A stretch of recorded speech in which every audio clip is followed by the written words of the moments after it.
Hello everybody, it's Friday night and it's Weekender time once again. And this week's show I'm joined by Free, Warren and Justin as we take a dip into the week's gaming news that's caught our eye.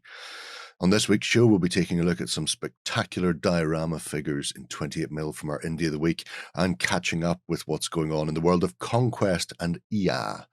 On top of all of that, one lucky subscriber to our YouTube channel will win a copy of the upcoming First Blood starter set from store.ontabletop.com.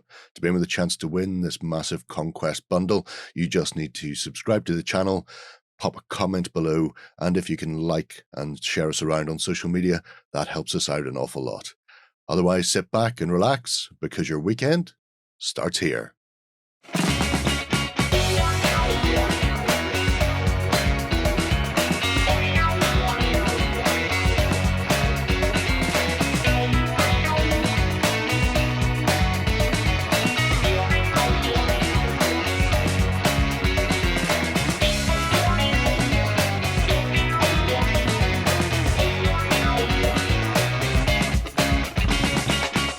Hello everybody, we are back again for another fun-filled weekend of all fun gaming news that you come to know and love. And so many of us are back from holidays. Hello people. Yeah.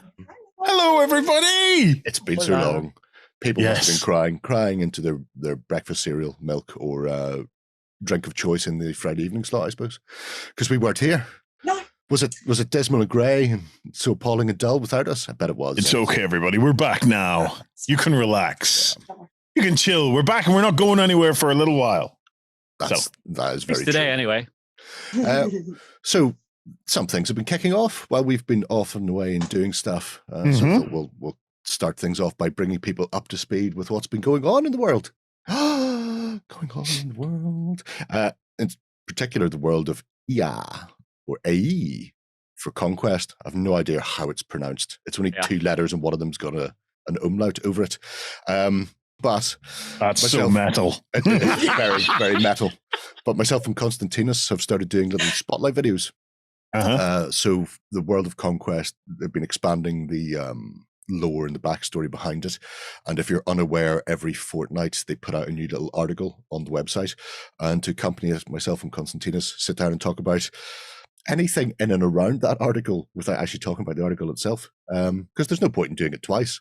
But it's interesting because then you get to, I get to vicariously on your behalf talk about things like the etas and sagas of the Nords and how things like the Last Firechild impact their thoughts and theories and how they live their lives. Or we talk about the history of Huatnatal, the mother oasis for the Wadrun and other bits and pieces. So it's been fascinating having a little sort of sit down chat with Constantinos every so often and exploring what's going on around the various stories that they build and how this develops, because they want it to be a very rich lived in world, as people will see, because today will be old faiths and new faiths, which is kind of like if somebody in the 100 Kingdoms had wrote a dissertation on how the triumvirate theocracy of the Old Dominion splintered and then became the various religions within the 100 Kingdoms. So it's like a little mini dissertation, historical dissection of how faith comes to sort of live and breathe within the 100 Kingdoms. Fascinating stuff. We see this is immersion. Right. Yeah. This is the key step in any hobby. You know, you come to a hobby, you look at the models and stuff like that, and you think, yeah, I like a look at that. I'll have a go with that. You pick up a few, you try your first game, you go, I really enjoyed the mechanics of that. But when it unlocks is at the point of the narrative. Whenever you start to immerse yourself into the narrative, because it's what carries you through boring days at work, because you sit and mull it over in your mind. It influences your army lists. It influences your play style. It influences your color schemes and your painting. It's key. And Jerry, the fact that you are giving me the KY jelly approach to getting into the narrative of this, where it's nice and easy and just slide right in. Very much so. I love that, man. Thank you. You're quite all right. If anybody wants to see more, obviously we pop the videos out about the same time that they go live with the lore spotlights. So you can see here, even though I had a little chat about the Wadrun and their people and how they moved around, the story of the Mother Oasis is a completely different beast from what we talked about. So you'll find all sorts of things on the Para Bellum website, the spotlights, the introductions, and then the various sort of kingdoms within there. So there's a lot of additional lore already out and about. So if you're interested, check those out. Like I say, every fortnight, touch wood, because Constantinus is about to have his first kid. So that may interrupt play, or we may have to do some interesting filming in and around those. Or it might give him a new narrative line. There you go. Much so, yeah. Apart from the fantastical, we also have a lot of the sci-fiical going on, and the Durgama Takeover for Infinity is into its final weekend. So there is still time if people are interested in playing a part in shaping the Infinity universe. You can still get involved there. You've got until Monday to finish off your games and get the various things uploaded. At the moment, for some unusual reason, Yu Jing are not winning everything. Well, hey, for a change. I'm not entirely certain how this has happened. They are there, mind you, so don't worry. They're doing quite well in Camelard Guard Post. But Hack Islam are going great guns. Yeah, it's sort of half Hack, half Yu Jing. But there's a lot going on in various factions.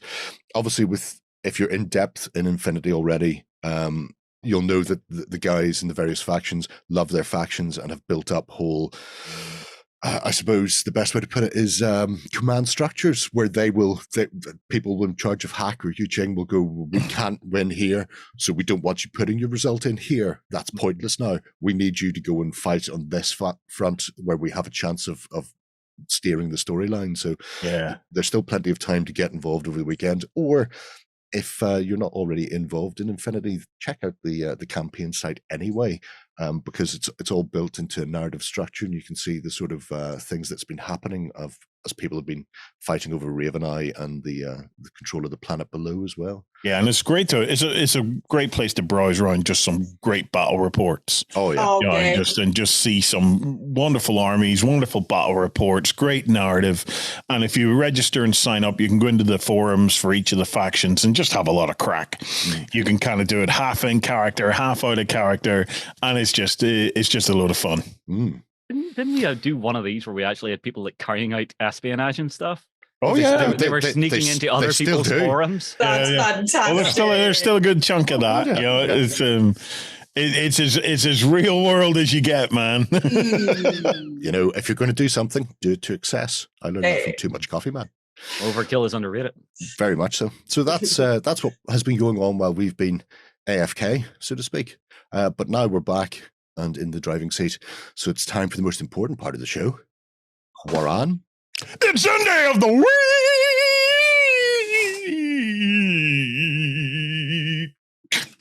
All these times I'm going to do that, and I'm just going to split my headphone in half.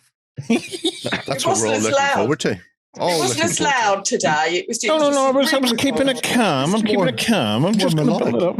Yeah. We're all 100% on board for that. See, I've got myself a list now, right? So I'm going to do my Freddy week. I'm going to do my Pavarotti week. Nice. So I've got a long list of the ones that I've got to do. I'm pretty excited by my Bruce Dickinson week. I think that'll be amazing. So if I do this for myself. No Tom Jones? What? No Tom Jones? That would be unusual. Oh God! No, I'm not going to let it. Dad jokes for the win. Right. So, indie of the week. Then let's get back on track. In the past, I have found little indies where we're looking at gaming figures, and then at the end, as a little sort of addendum, I go, and they also do 54mm dioramas or 54mm character pieces. This indie approaches it in the opposite direction. They're all built as little diorama pieces, but they're 28 mil, or rather 1/56th scale, so close to 28 mil. The true proportioned, they look like they've got the detail of these big 54 mil things, but if you're a gamer, you can also use them for gaming. So the indie is Oniria Miniatures. I'm going to go with that as how you pronounce it, and nobody can tell me different. Oniria? Sure. Gonorrhea? Oniria Miniatures. So we're going to start off with, people are aware of the big hairy woodsman nodding meme. Yes. That's Robert Redford from this film, where he was played a mountain man, crow killer, which is actually a true story, weirdly, although they changed his name for the film. But that's an example right off the bat of the sort of madness that we're going to be looking at. These little vignette or set pieces, some of them fairly standard, typical sort of stuff, but they're broke down into several different sections. So Seventh Art is, I think, one specific sculptor. There's some of these pieces you'll see in others. It also includes the only non-28 mil figure in there, which we will get into because it's gorgeous. Napoleonics, some 18th century, some Old West, World War II, and colonial, and they're all stunning. So I'm going to kick things off with Seventh Art because I really like Seventh Art, and you'll see some of the stuff in here, which you may recognize from awesome films throughout the era. So, for example, fans of The Wild Bunch may recognize The Wild Bunch creeping around the place, including a... How is that possible? Ernest You Borgnine. just clicked a magnifying glass and it got smaller. Because that, Warren, is how our industry works. Because I'm awesome like that. How do you interweb thingy? Yep. But a stunning set of 4 figures, which, you know, if anybody's interested in playing any sort of Old West or Wild West stuff, it's always good to have the Wild Bunch on hand, up to including the fact that you can even have Pike himself rocking the water-cooled machine gun. On the topic of Pike, right? I did get a chance to watch Star Trek Strange New Worlds, which has Captain Pike. Yes. Okay. Love it. Massive fan of it. Loving that. Second series confirmed. Oh, yeah. However, my mum then told me, if you like the actor who's playing Captain Pike, he also starred in a show called Hell on Wheels. Yes. Which is a Wild West show of the building of the railways throughout, you know, America back in the 1800s or whatever it was. So if you, I'm only just starting to get into it. I'm really enjoying what I'm seeing. But if you fancy a bit of Wild West done in a pretty brutal way, it's modern, it's brutal, it's great. Yeah, check out Hell on Wheels. So there's my Wild West recommendation for today. Must have a little look. I really Don't make me happy. Really like him. He's a bit of a stunner.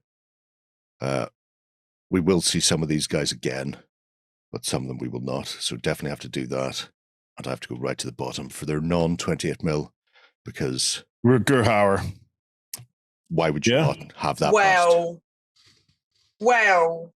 like tears in rain. The artists they've got doing the sculpting are absolutely stunning. That's incredible, isn't it? That's awesome. Obviously, that's a bit bigger than your average bear, but when you compare that even to the likes of, you know, some general ripping through the trees. Oh, that is amazing. I really love the big hairy German. I wonder why. We've all been there, Jerry. Yep. Why would you not? I mean, he's Beltersham, as I believe they say in France. You can almost hear the Zulu. For using these in game, especially, they've got such character to them. I personally would use them for diorama stuff, but the fact that you can multi-purpose them. Well, that's it. I mean, it's all set up as being there for dioramas, but you can quite happily use them because they are 28 mil. You may find that they're a little bit taller and thinner than some, simply because the miniatures themselves are 156 scale, so they're realistically proportioned, which means that they look a little taller than your standard 28mm, but then they don't have hands and heads the size of massive boiled hams. Yeah. So that's always a winner, I find. But check out that. Yeah. Hooker hey. And so some of these will be based on specific things. So she wore a yellow ribbon, the John Wayne film. They've got the funeral of Trooper Smith seen from the film as a set of figures as well. Look at the Lakota one. The Lakota one looked beautiful, actually. All it was missing was the Capitol Hill. Oh, let's not go down that road. The Apache Pass. Check that out. That is just beautiful. Look at that.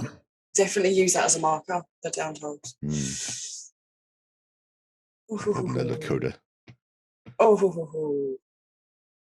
I love all the little details they have to the damage on the flag. Yeah. Well, this is part and parcel of it. The fact that they've gone for these at this scale, so it puts them around about sort of 28 to 30 mil eye line, which isn't massive compared to a lot of the figures you get nowadays. So if you're looking for something to sort of pop in there, you can quite happily do it. Poor old Custer. We'll have a look at him. And they do one thing which I am happy to see, which is a bugbear on so many cavalry miniatures. They actually do the reins on the horse properly. Yep, it's a bugbear of mine, and I'd like to see it being done right. I imagine bugbears in cavalry there. That's where my brain went, an actual bugbear. Too much fantasy for me. Good old Custer. Poor fella. And again, tiny little figure, but so much character. Very much so. Excellent choice this time, Jerry. Gorgeous horses. They are stunning. Yeah. Well, some horses can come across looking a bit odd. Do you know what I mean? Yeah. Sometimes they're a bit too chunky in the right areas, but they're all gorgeous. Yeah. So these are metal miniatures? These are in the main metal. I think there may be a couple that have got small resin pieces, but majority are metal across the board. That's all nice. We all like that. It's very, they died with their boots on, which is possibly one of my favorite Custer films ever. And then Sad Hill for the end of the good, the bad, and the ugly. That guy on the right could be Chuck Norris. That guy on the right is Clint Eastwood. But it could be Chuck Norris. But it's Clint Eastwood. I like Clint Eastwood, but Chuck Norris. I'll say nothing. Anyway. Wait for the comments to destroy me, isn't it? It's just like by age. I feel the waves of disappointment flowing from Jerry. It's the age. It's the age thing. Often. Yeah, let's go with the age. World War II is a relatively svelte little section, but you will recognize what's in there. We'll start with the most important of all. I'll show you where the Iron Crosses grow. It's a fantastic end of a film. And just a beautiful little vignette. And this set comes with the wall, so it is just a little diorama piece. But at the same time, if you want to have Lee Marvin leading your veteran Germans, then you can have that. And it's just a gorgeous little set. Fantastic film as well. But there's also you recognize these guys. Yeah. Stuff with the negative waves, man. Yep, that's the best part, when they go up and they realize they can't get into the bank, so they have to ask the Tiger commander if he'll help them. He'll split the loot and blow the doors of the bank in. And I have to say, Sutherland's good. Savalas isn't, and Clint wouldn't be my favorite sculpts. But the actor, I don't know the German actor's name, who played the tank commander, but that is a spitting image of him. Yeah. But you can get them for the deal, but you can also get his little motley crew. But again, the actual crew variant, they fit in the tank. Oh yeah, along with all their nonsense as well. So you get things like the massive megaphone in resin and the other bits and bobs to tack on to the side of your Sherman. So you can really mix and match and up it. Yeah. Oh, that's Love really the fez. That's a better looking version of Eastwood there, actually. Yeah, lurking on the back. So I have to say that now. Yeah, so that's our World War II. Where do we want to go? Napoleonics, please. Napoleonics. There we go. Worms has got the Grand March running through his head. Now, Napoleonics is one of the bigger ones, and in fact, you could probably run whole small-scale skirmish games like Chosen Men with it. Yeah. You've got things like Austerlitz, but you've also got the full French Grenadiers. Wow. Oh, nerd. It's a lot. Nerd. Look, some Polish Lancers. Mm-hmm. Oh, the old guard. Check that one out, yeah. We'll start the old guard and capture. work our way back. So you see the old guard moving forward, including a sapper ready to open the front doors. Mm-hmm. I love the leg coming through the cloth. Guessing that's the It's a lovely, lovely piece of sculpting. I love that. Mm-hmm. You know, if you need somebody to try and crack open the doors at one of the farmhouses, that's a way to go. The capture is a stunning bit of kit. That's lovely. There's the 69th losing the King's colours at Quatre Bras. Scale. And again, just want to do that. Really nice diorama piece. But again, I just love the idea of, you know, especially for like a skirmish game, if you're not going to be playing a full scale mass battle game, you know, how do you denote your hero? This guy carrying off the enemy's colours. Mm-hmm. There he goes. Good luck catching him, folks. Just going to make your opponent want to murder him all the more. Oh, yeah. Well, that too. Without doubt. Take a look at some pulls. Ooh, those are nice. Napoleon's Polish Imperial Lancers. Scroll down a wee bit there, Jerry, to the related products. Is that Napoleon? No. No. I don't think they have a Napoleon. They've got a few other a few other officers in the staff.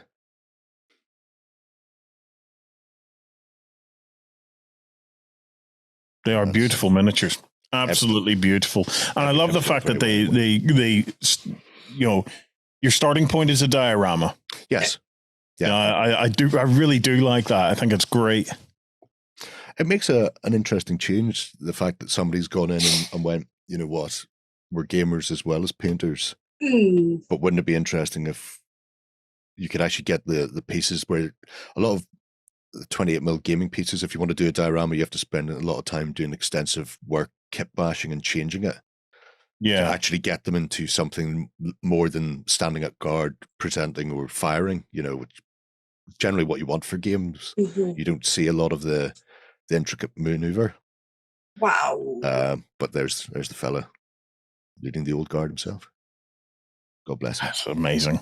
I will pop into the Colonial Wars to sort of finish off. Obviously, there's a lot more to go, but this is how I found them, as is my want in life. As I go searching for things.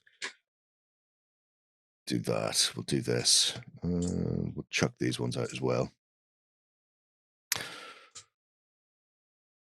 So I've talked about this extensively in backstage with the XLBS in the past.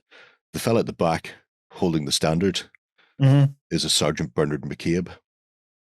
And he became known as the Sabroan Sergeant after recovering the colours from a rampart during the Indian. Is he one of your descendants by any chance, or not descendants? I'm descendant.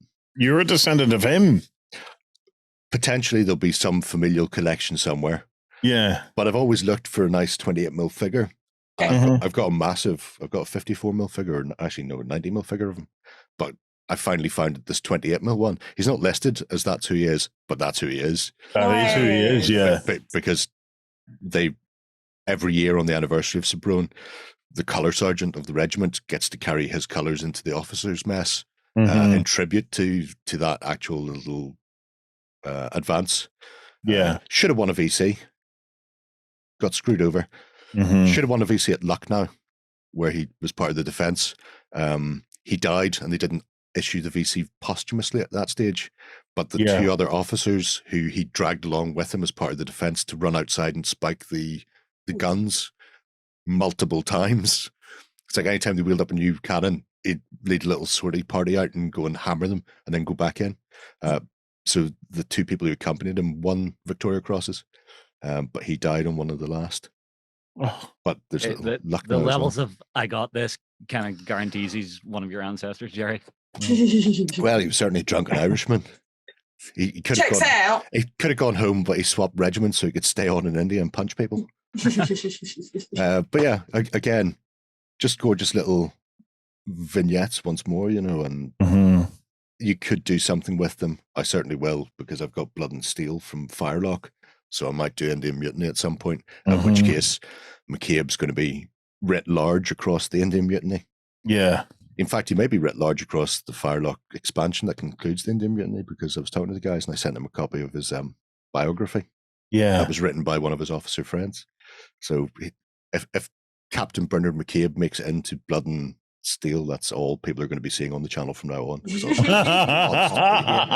Constantly be doing it. I do like the way they've laid this out, that each of the sculptors gets their credit with the picture. Yeah. It's a nice touch. It's not something you see with a lot of companies. Yeah, well, it's a very small group of people, and a lot of the paint jobs come from the person who started it as well, who I think is listed as Angel. Yeah, Angel. So they've got their own little gallery in here as well for his work, as well as customers' work on their actual bits and pieces in here. So, nice. Like I say, relatively small.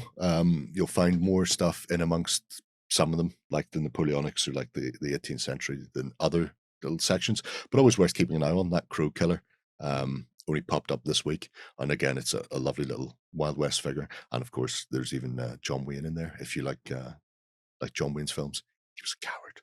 Stick to Clint. Well, there you have it. Oniria Miniatures. Check it out, oniriaminiatures.com, our Indie of the Week. And I'm so glad to see Sergeant McCabe in there, Jerry. That's get in. Nice. Victory or death. Right. Shall we get on with the news? Coming to you from the center of Northwestern Europe. Covering board games, war games, card games, and all that you love. It's the news. Okay, we're back with the news then, and we're going to be kicking it off with talk of another campaign. We're only finishing one campaign and somebody else is starting one. It's constant campaign season this summer. This is massive catch up after a couple of years of no campaigning at all. It's terrible, really. I mean, we know it'll all calm down in the wintertime when everybody beds down. Oh, well, I wouldn't have thought so. But I don't think so either. This time round, Goblin King Games is launching into a Moonstone campaign for the fate of Eric. Eric is a delightful little squire. He was one of the initial figures from Moonstone. He comes in the starter set currently, and he runs around and he's a support character helping out people like Baron von Fancy Hat or Fritz, whoever else happens to be kicking around there. So he's not a great fighter, but he can sort of give people a little bit of a G up, give them a bit more energy to spend when they're playing. However, from this Monday the 25th until almost September, I think it's 2 months it's running, you'll be able to play games and use Eric regardless of what faction you currently are. Currently he's Commonwealth, but they've made up cards for the fate of Eric. Aww. So in this, Eric will be growing up, and you can play him as his current version from the Commonwealth, but there's also a Dominion and a La Chevalte version. And when you play through the narrative campaign, at the end of it, he'll shift faction. So we'll have a Squire version of Eric. He'll be available as is, but there'll be a new Knight version. He's obviously been kicking around long enough. It's time for this boy to grow up. So there's a narrative booklet that you can download, and depending on who wins, Eric could actually shift alignment altogether, and we'll see a new upgraded version of him kicking ass and taking names in Tauber for all the Moonstone goodness. So has he been adopt-napped? Has he been a who, what, where? Mix of kidnapped and adopted. Adopt-napped. Sure. If that's how you want to spin it, you can definitely do it. But interesting little idea, because it's so heavily narrative driven. Yeah. The fact that they've actually gone, well, this character's been here long enough that maybe we'll push him along in the storyline and evolve it further. So if you're playing, you can update the fate of Eric through a variety of ways across social media, or if you're not into the socials, like myself, you can actually just email Tom at Goblin King Games and go, Eric won in the La Chevalte best faction. But if you are, you can throw them onto Instagram, Facebook, or Discord with the fate of Eric. And they've included extra sort of bonus events. You can use your campaign deck if you picked up the campaign from the Arising Kickstarter, which is now at retail. So you can actually play it as part of the narrative campaign system there. And there's even a money off voucher on the card deck, which lurks at the back of that PDF, which you can download for free. I think we've got it in here as well. Yeah, there we go. Fate of Eric at checkout, get you £5 discount. So yeah, interesting. I really love how they've taken Eric, a character that's been there, instead of creating a new character and a new campaign around someone new, it's seeing the growth of a particular character, and it really does get you involved with the lore, gets you involved with the campaign and the story that's going on around it. It's a really nice way to reuse characters and 100%. Yeah, no, I'm a big fan. Eric's already fairly tasty as far as the Commonwealth go. He does his job well. Being able to spam additional energy onto other players or other characters on your troop means he's a fantastic support character. It'll be interesting to see what he becomes. What he's turning into, yeah. When he passes puberty and gets a set of knightly armor of his own. Exactly. He'll maybe finally be allowed to draw that sword and shield that he's been lugging about. Drop off the wooden one. Those aren't his. That's why depending on where he goes, he might just say, "No, that's fine now." True. You can do anything you want on your last day of work. that is true. Dead man's orders go. So yeah, Moonstone: The Fate of Eric starts this Monday. Free. Where are we off to next? There's been some really awesome news if you're into your RPGs on the digital side. So there's a new team up and partnership between Roll20 and Onebookshelf, and they've got an incentive to level up. So they're helping to be the one-stop shop for all things digital role-playing. So they've joined forces and they're going to strive for a broad cross-platform library that pulls in content from both sides. So they're going to work together seamlessly. So you're going to be guided from the very start of researching for a perfect RPG all the way up to finding a group.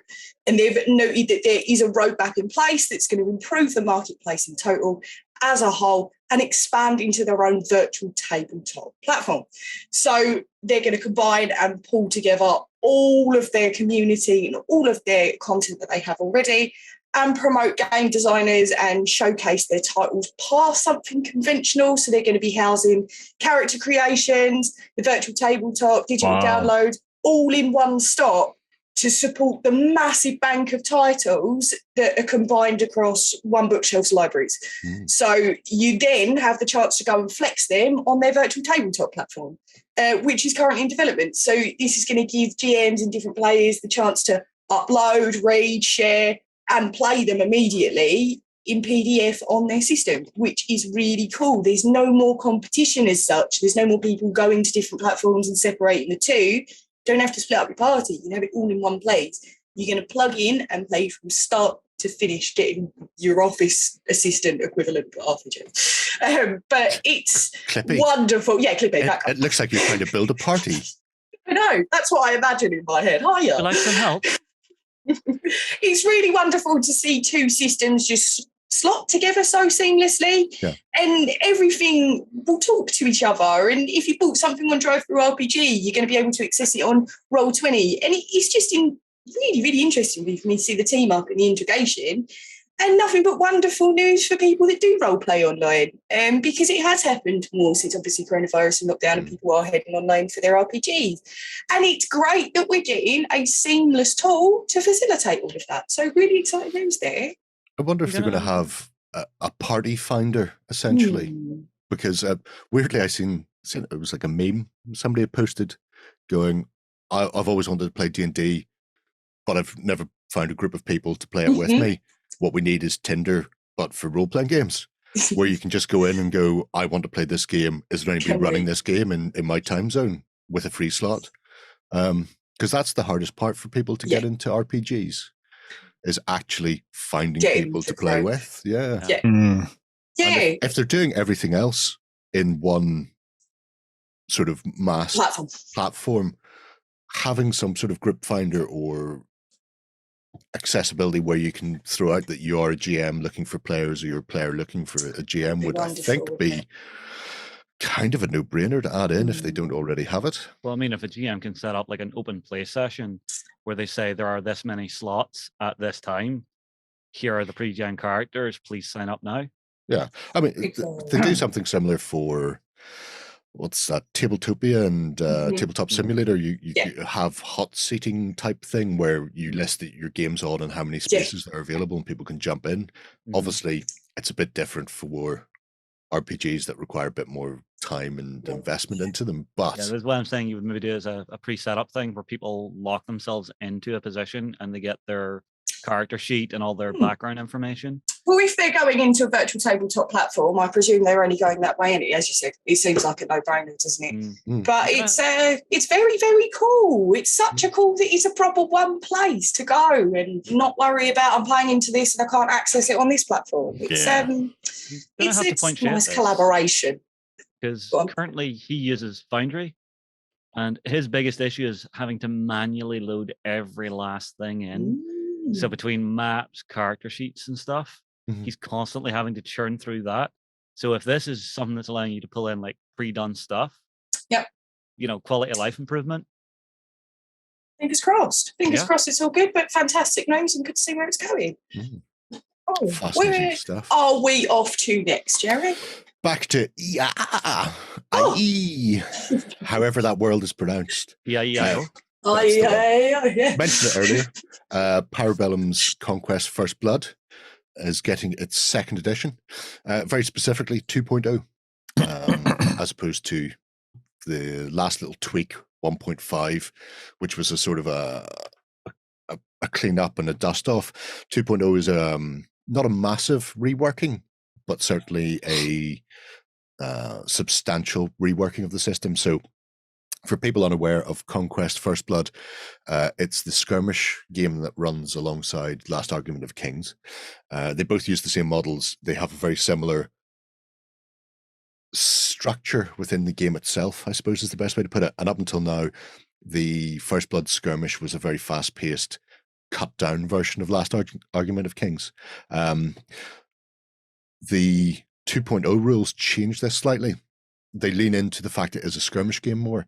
So you have characters and officers within your warband, and they have specific keywords that change how regiments within your skirmish warband will play out, either unlocking extra abilities or changing how they actually work on the tabletop.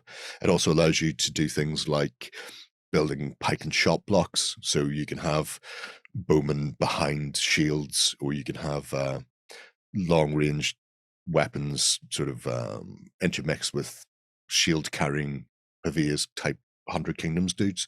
So it becomes more fluid and more interesting in how you construct your warband. As part and parcel of this, there's a new 2-player starter set coming, which if people are paying attention, you can win one from store.ontabletop.com. Buy merch. This will contain the two newest factions, the Waterloo and Old Dominion plastics. So it's a set of 50 plastic miniatures, so 25 per side. I say plastic. The Waterloo Predator is resin, although the hero for the Old Dominion is actually hard plastic. All the bits and pieces you need card-wise to use them in both First Blood and if you decide to push up to Last Argument of Kings. Also, rather pleasingly, it contains 2 of the rulebooks. Normally when you get a starter set, you get one, and you have to share it with your friend. This one goes, no, there's 2 of you playing this game. You both get a starter book. That's a nice touch. Weirdly something that you just kind of take advantage of, don't you? We know you say it, Yeah, it's one of those things. If you're interested, you can already download the full rulebook from Para Bellum's website. The book will be available in that starter set in August, and then they'll have the physical book available in September if, like me, you don't like scrolling through things. But as you can see, no expense spared when it comes to actually putting it together. And it's an interesting iteration of the system. It still plays as you will have played it before. So you've got the same sort of command structure. You've got the same deck building for your actual deployment and maneuvers in game. So you know who will activate when, but then they have this new character and officer sort of layer in there to actually make it worthwhile. It is a retinue for a character. It's not just a hero running around with a bunch of random skirmishy fellows. So it's nice to see. So yeah, fascinating to see where they go from here. Obviously, as part of the living world, you'll see more and more stuff coming through, but it's a nice gateway because you can start with First Blood and then work your way up to the Last Argument of Kings. You could even use a Path of Conquest to see exactly how to do that. So yeah, I'm looking forward to getting this on the tabletop and giving it a burnout to see what way it sort of plays out. They've even included a little Path of Conquest leaflet with it as well. So once you're finished with First Blood and looking to advance into the Mass Battle game, it sort of points you in the right direction of what you have and where you can go next and how you can build on your forces. So yeah, it's fascinating stuff from the guys over at Para Bellum. I'm looking forward to seeing where they go next as well. Sticking with conquests, but this time going to historical conquests. We've already touched briefly on the Napoleonic Wars this week, but Warlord Games have got a big release of very, very small people with more of their epic Waterloo for black powder. So this time round, it's all the cavalry that's fit to print. And there's a lot of cavalry going on. So there are chasseurs et cheval, there's Imperial Guard, there's Lancers, Polish again. You've got your light cav and heavy and medium dragoons. There's a whole wealth of stuff. If you fancy taking Ney and charging straight down the barrel of the British lines at Waterloo, possibly you shouldn't do that. It didn't work out well for Ney. No, it didn't work out well for Ney, no. But it's a terrific set of figures that are obviously pretty much a requirement for anybody playing Napoleonics, is you want one of those three sort of pieces of your force, your artillery, your cavalry, and your infantry, and this brings them or cavalry on in spades. There are some artillery as well available because you can get these as one massive pack, which also includes a bonus regiment along with your guns. And it's really nice to see what Warlord have been putting out there for the 10mm epic Napoleonics, because they have such a wealth of detail. Look, little holes between the oh no, they don't have holes between the ribs, Justin. Thanks, you're gonna have to drill them all out. They were so small. They were so small I didn't notice, but now I've seen it and now I will never unsee it. Thank you. You're welcome. 100%, I'm on board with this. But yeah, so there are I think 6 different regiments available, and then there's also the artillery 6-pounders.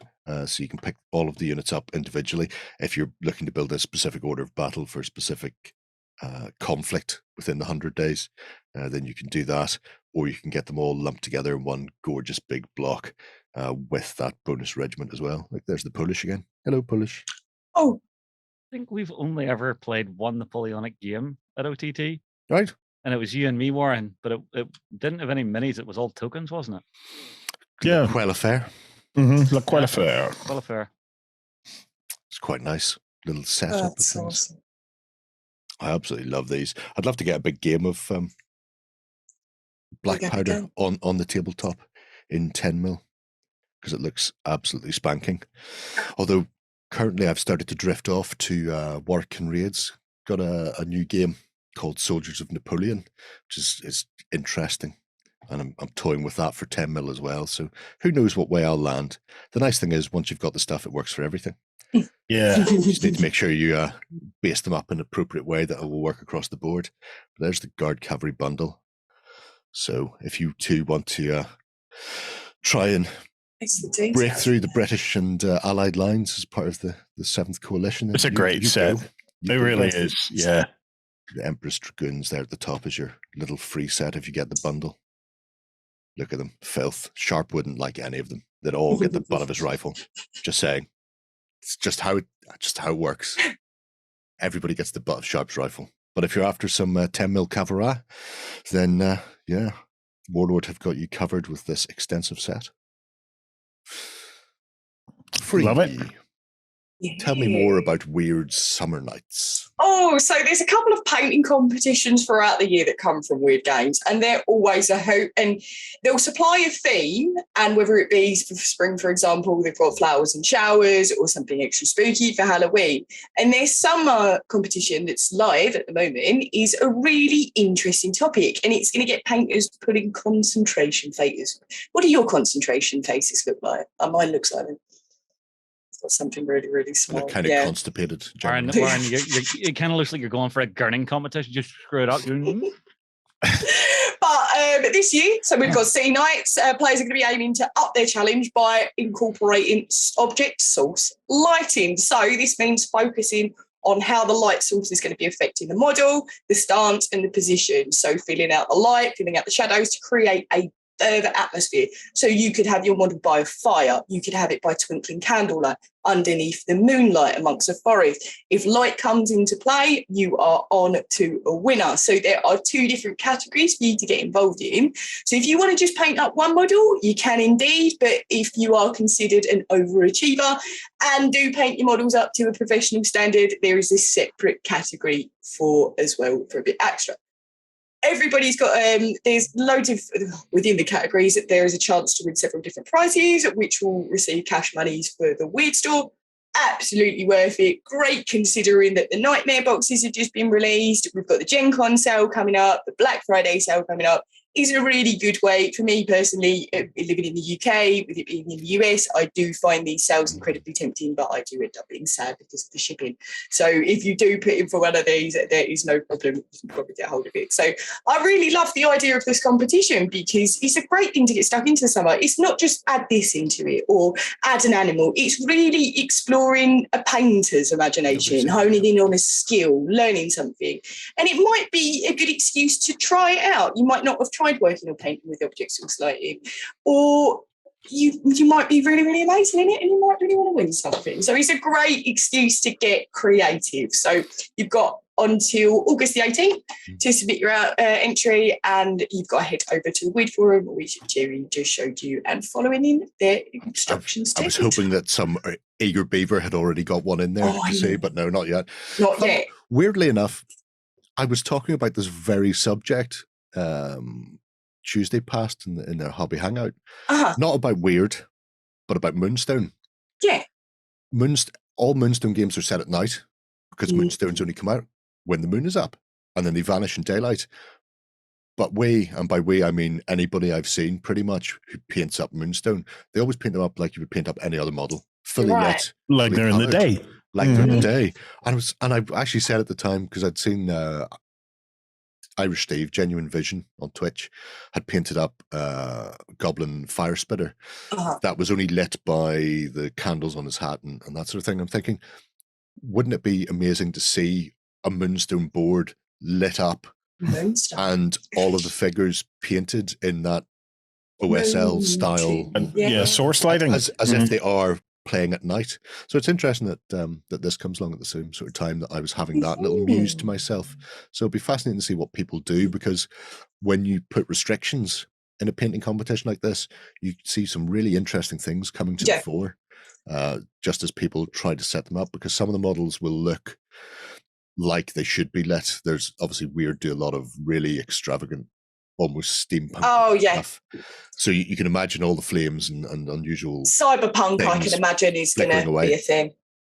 But then there's also models that look very standard, that they don't look out of left field. They look very human-esque, standing there, not much going on. And it'll be those, if any of them are being used, as to how people have decided to light them and what they do with them. So always good for inspiration, painting competition. Yeah, it was a really creative competition, and as Jerry's saying, there's such a diverse set of models when it comes to Malifaux as well. You really do have something. You could use the Cyberpunk Nightmare box that they used a couple of years ago. That one's going to, I imagine that one will have a turn up. But it's a lot of fun. And as I said, if you've not tried using the skill before, it might be a good chance to just get involved and you could win something. Yeah. Anyway, so there's a Lucas McCabe model in that as well. There's a lot of McCabe models about. Yes, McCabe. There should be more. I'm just saying. Anyway, finishing things off this week, a bit of 40k news. Yeah. So Games Workshop have begun to turn their attention to the darker side of the Imperium with some new Chaos Cultists. So anybody who likes their Chaos, of course, there's Cultists in the background, humans who have, unfortunately turned from the light of the Emperor and just went, yes, but here is a darker, shinier god that I like. And by the way, we get to wear spikes, so, that's always fun. Heroes, the heroes of the universe. Railing against the oppressive Imperium regime. Well, yeah, maybe. We'll see. Jerry's views, world views are, his views, and so they're his. I'd much rather be aligned with Chaos than the Imperium. Yeah. Well, anyway, so we're always pick the goodies, Jerry. Always pick the goodies. So we're seeing a new set of Chaos Cultists coming out, and we are also seeing another set. If I could remember the name, the Dark Commune. Yes, the Dark Commune. So my guess is these are more of your leader characters for your Chaos cult. That is people the who are going. Yes, that's what I thought, Free. That's the Witch King. No. It's nice that Sauron has handed over some of his people to help out in Dark Future. Well, it's if you need someone to lead your Chaos cults in there, they're totally legitimate evening masses. I would assume these are the folks who are going to be doing that for you. One bit of sad news, you cannot build a completely Chaos Cultist force yet. So unfortunately, you cannot have more of your Cultists than your Chaos Marines in your forces. So a bit of sadness for some folks out there. We're also seeing the return of some older sculpts as well. So we've got our Warpsmith here. And, I love this model just because of all the mecha dendrites and stuff. It's just, Tech Marine on acid. This is fine. I approve this message. But as well as that, what are we also seeing? We've also got the Chosen are coming back to the fore as well. So hopefully we're going to be seeing some more stuff coming out of them and maybe some new rules for them. And of course, anyone who likes their big, heavy beasties for Chaos, it's one of those things. You're going to want to run some of the Obliterators and the big spider thing. I think, did it ever come out as the big spider thing? That the technical term for that one, Justin? No, I just forgot the name. All right, okay. It didn't sound Latin enough to me. No. Really. Biggest spiderous thingus. Biggest spiderous thingus. Biggest spidereticus thingamus. These ones, the SPAC Marines, the Obliterator, and they've all been seen before. But they were only available in army box set or starter set, wasn't it? I think a lot of them were just army sets, so they didn't really have their own boxes. So being able to grab these on their own now will be quite nice. And again, there's just so much you can do with Chaos if you want to sit down and do some extra conversions and stuff to it. If I had that many arms, yes, I would not be holding that with my arm. Oh yeah, you definitely. You wouldn't, would you? Get one of the lazy arms to hold it, so you can pick your nose and stuff. Obviously, it requires you to paint up a form of assassin. I'm trying to think what should be best. Probably Avasaur, like Peter Parker. I'd just love to see one in full spider togs. Yeah, being attacked by Doc Ock here. I'm sure someone has done that somewhere. But no, it's nice to see that the Obliterators are going to be making their way back to the tabletop because they were one of my favorite miniatures from way back when. Just because they had so many options on the tabletop, just morphing and trading out weapons. Oh yeah, it was all the heavy weapons that were fit to print all the time. Yeah, and it was just oh, there's a tank there. Well, I have a last cannon. Oh, there's infantry there. Well, I have a heavy bolter. Well, filth. Great news for all the Chaos players, sort of. You'll all get a big spider thing, right? I believe we have got a couple of Kickstarters. We do indeed. What are they this week? So we have 2 Kickstarters to look at. And first up is going to be Snap Ships Tactics, which is an interesting looking little fellow. Well, you'll see why. It's very much almost Lego-esque in the way it's been put together. because you get your ships, and the ships literally build together into different configurations. So it's a modular, customizable sort of ship design. As you can see here, bump, bump, bump. Oh, build your ship whatever way you feel is best for your game.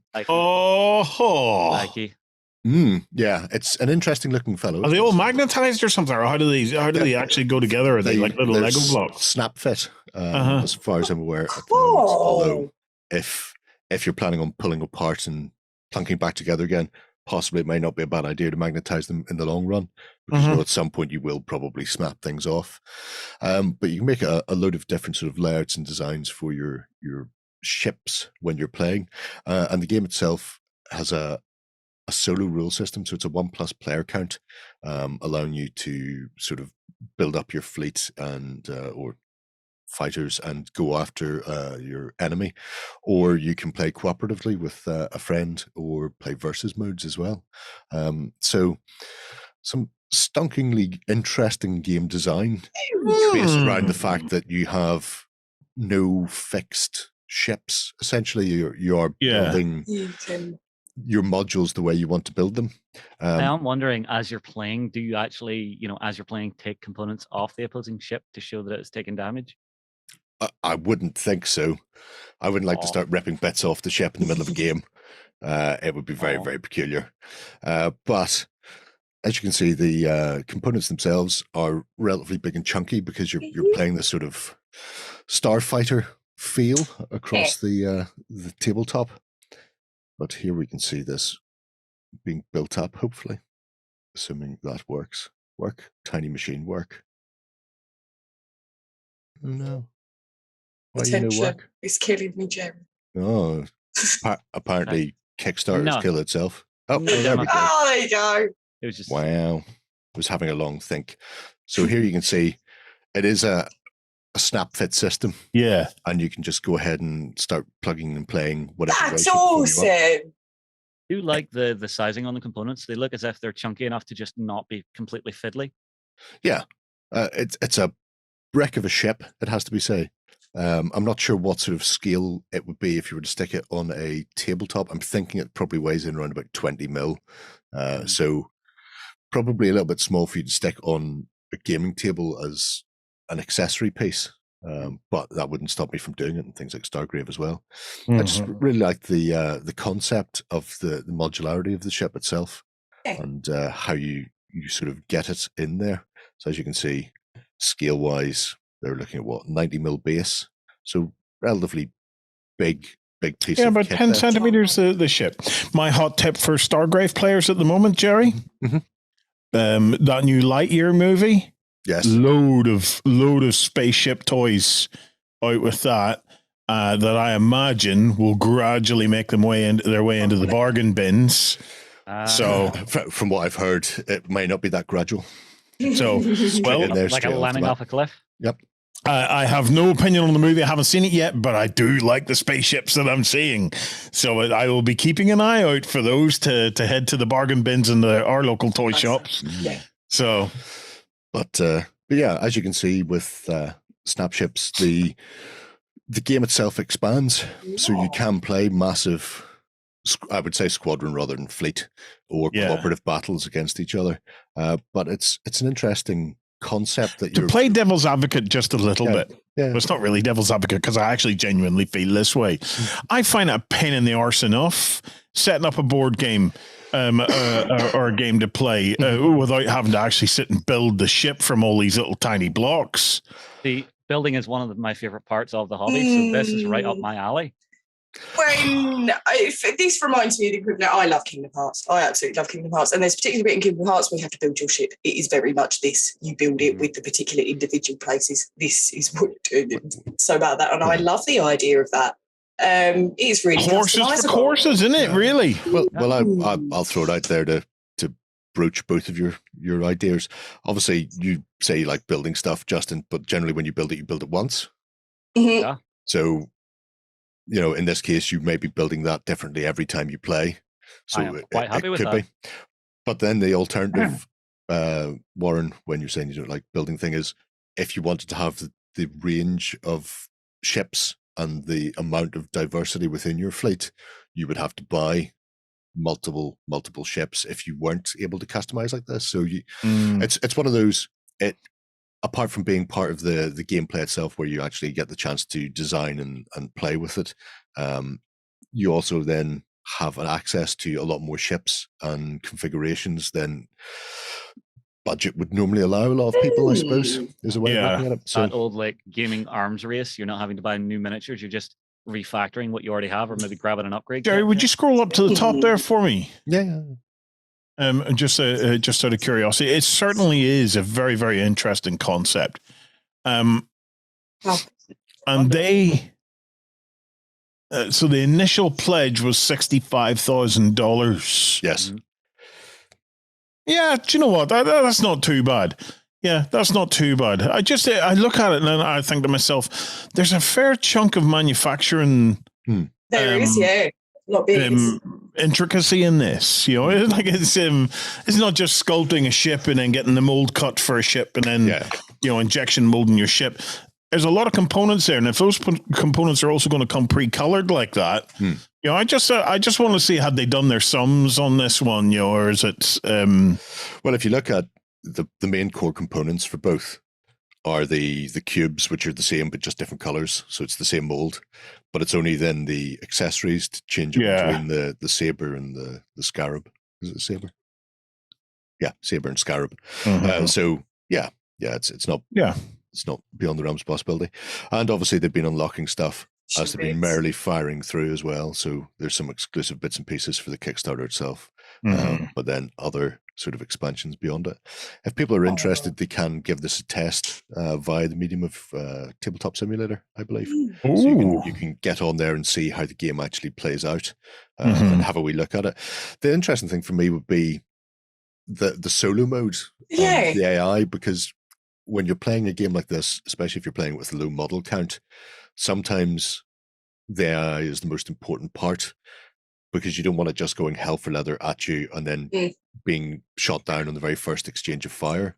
So it'll be interesting to see how the AI cards actually account for that and how they play against you. Because that's it's one thing to play a tabletop miniature game solo, because they're relatively simple. If it's sort of historic or infantry, archers are going to shoot, cavalry are going to charge, infantry are going to hold. But with something as dynamic as a dogfighting sort of ship game, it'll be fascinating to see how that sort of plays out. But as you can see, there's plenty in there to get people interested and intrigued with the snap ships. And I'll be interested to see where they go from here, because this is one that could definitely, it could be like an X-Wing type of thing where it should be accessible enough to some people that it could bridge that gap, and also has the build side that you would get with a hobby without having to do the painting. So X-Wing was straight out of the box. This has a bit more engagement with people, especially younger players who are just getting into it, where they get a chance to, what way do you want to build? Just give the stuff to the kid and go build a ship. See what they have at it. See what they make out of it without having to worry about the in-depth min-maxing or tailoring it. Whereas for more engaged or older players, then you do have that side where you go, well, I really want a couple of banks of rockets on here and no armor up front, because I intend on just blitzing in a way. So it's very cool. I am seeing one interesting thing looking further down the page here. They're actually doing live streams on Twitch, so showing you things like 1v1 games, history Q&As, building ship chats. So there is a good resource of like background and stuff here that people can dive into. Yeah. Fantastic. If people are interested, it's obviously massively funded, and there are 6 days left on snap ships. So if you fancy taking to the skies with a bit of cubism, then that's definitely a way to go. Happy days. Right, what's next, Jerry? We have one last Kickstarter for this week, and it is going full historic with the Sundered Union. Grognard mode engaged! You're welcome. And I didn't even pick this one. Ben picked this for me. Hey! So this is Studio Historia, which actually started off as I'm trying to think of his name. I want to say it's Giorgio. Anyway, Greek gentleman who started printing some historical miniatures that we'd seen before from Caballero, I think the Reconquista, but they've started since then bridging in sort of merchant level printing for other companies and have started developing their own ranges. So they've got the Civil War here, but they also have some really nice Greek bits and pieces as well for World War II, and it's interesting to see how they're sort of going on and producing their own sort of line of figures as well. So these are 3D printed, and in this case, they're attempting to put together the bits and pieces you would need if you want to do the Army of the Potomac. So you should be able to get both the STL files, which means you can print in any scale you want, but also they will print physical versions for you to high quality. And as you've seen in there already, the quality of the figures is excellent. Yeah. The most annoying thing for me is the speed at which he paints these, because he's in a couple of Facebook groups that I'm in, and he's literally knocking stuff out to this quality every couple of days, and it grates on my nerves. Because in that time, I haven't even managed to prime something. So, damn you to hell and all your talent. Yeah, very much so. But for this, because it's fairly easy to get a lot of the figures for American Civil War as it is, there's an awful lot of focus in this on the characters within it. So taking a look at specific generals and characters from the Army of the Potomac rather than worrying about the massive troops, which means you get people like old Golden Hair himself, Custer. Second show on the show. Good old Custer. Yeah. Doing well at that point. Yeah. Well, a couple of years down the line, but you know. But also people like General Hancock and Chamberlain, Rice as well are available. So there's a whole wealth of figures in here. There's the Iron Brigade. Very nice figures. Interesting hats on them as well. That's how you can tell they're the Iron Brigade. Anyway, but it means you can even download a little sample as well via WeTransfer there if you're interested in having a look at what's available for them as really. Yeah. Which is it's always nice to see, especially from people doing 3D print. Like I say, they've been printing stuff out for people to pick up for a while now, so it's it's tried and tested, and I don't think I've seen any complaints from anybody at any stage from what they've done. So Batesburg Gatehouse is quite nice. Yeah. Nice. But yeah, the whole kit and caboodle has been chugging along rightly for a couple of days already, and there's the Irish Brigade commander, Patrick Kelly, not to be confused with the actor Patrick Kelly, who's very different. But they've been unlocking stretch goals like they're going out of fashion, which shows that there's obviously a great amount of people looking for the esoteric parts. You know, you can get plenty of infantry around, but I've seen people going, what about this commander? What about this officer from this regiment, who may have only spent a very short amount of time in a very particular little engagement, but being able to go in and get them via the medium of like a 3D print or picking them up from a Kickstarter like this is an excellent way to do it, because I think that's where it really stands out. The fact that they've gone in and done the legwork on the historical side to get these. Because if anybody wants to see how annoying it is, just start Googling some officers from engagements and you'll see that like nobody does, or one company in Western Australia will do a 25mm version and not 28mm, and you'll be really annoyed. So look, Suaves, marching poses. Anyway, it's a great way of getting the Army of the Potomac. And I imagine with this, once it's under their belt, they'll probably come back and do the Confederate side as well.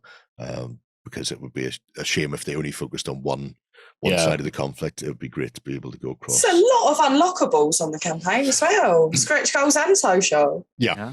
And I imagine they'll hit the majority of these throughout the campaign, because the work they've done is fairly nailed on It has to be said. And they're not massively egregious. The 250 or 150 shares on socials to get certain things. They're relatively achievable. Not a huge ask, yeah. Yeah, especially when you see the amount of people who are sort of backing them. There's Harriet Tubman as well. So yeah, it's an interesting first sort of run from Studio Historia. Amazing, yeah. And one I have to say I wasn't expecting, considering how much he's done in the way of Reconquista and World War II and focusing on the sort of the Greek side of things. So sort of left fielded with this. But they're amazing figures and should do very, very well. There we are. Kind of there. hoping to see Georgius. the and the McCoys, but well. Well, yeah, nobody wants the fighting and feuders kicking off there. But if you're interested, there are 16 days left for the Sundered Union, and you too can field the Army of the Potomac and try and stop those damn Rebs from taking the North. With that, our Kickstarters for this week. Fantastic. Well, if people want to join us, Jerry, they can come on over Sunday, yeah. Join the Cult of Games, where we've got the XLPS, where we're going to be delving in and out of some cool hobby stuff. And I'm trying to get my stuff together to show you some. I've been a bit laid up with a bad leg, so I've been working on some kind of alternative stuff inspired by my brother Lloyd. Alternative art, yeah. So I can't wait to bore you with it. There you go. If that isn't reason enough to join us on Sunday, I don't know what is.